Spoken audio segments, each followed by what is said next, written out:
જવું છે તો એ કે આપણે ત્યાં કે સાંજે વાળું પાણી આપણે ત્યાં જ કરવાના છે. એક શુદ્ધ અને સરસ મજાના પ્રાકૃતિક વિચારોથી ગૌ માતાના કૃપાથી અમે જોડાયેલા છે એકબીજા. અમે પ્રાકૃતિક આહાર બધા અમે લઈ રહ્યા છીએ કેકેના આંગણે.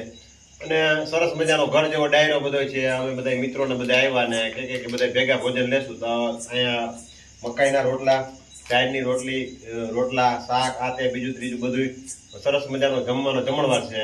ભાઈ તમે આવ્યા ને તો અમને ખૂબ આનંદ થયો. ઉપલેટાથી ત્રણેતેશ્વર મહાદેવના દર્શન કરવા અને મેળો માણવા જતા હોય તો વાયા મારું ગામ રસ્તામાં આવે તો આજે મેં નયનભાઈને કીધું ભાઈ તમે ઉતાવળ ન કરતા અને વાયા રાવકી કરજો. અને અમે બધા સાથે મળી પ્રાકૃતિક ભોજન કરવાનો એક અવસર મળ્યો અને એમની હારે એમના મિત્રો સજ્જનો બધા સાથીઓ હારે છે અને મારા ગામના મારા મિત્રો બધા છે.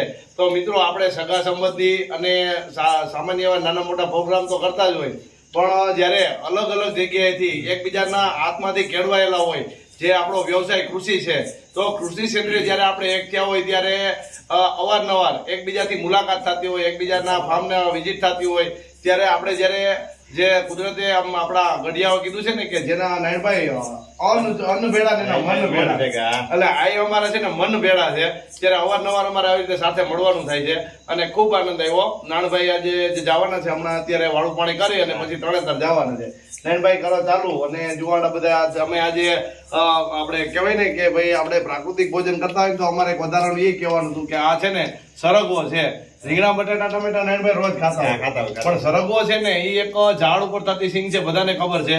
અને આને તો તમને કહું ભરપૂર આની અંદર વિટામિન છે, આની અંદર ખૂબ તાકાત છે કે આપણે જે આ સરગવાનું શાક કરી છે ને આપણે ઉદ્દેશ્ય એવો દેખ 8-10 દિવસે બધાની ઘરે આવું સરગવાનું શાક થાય.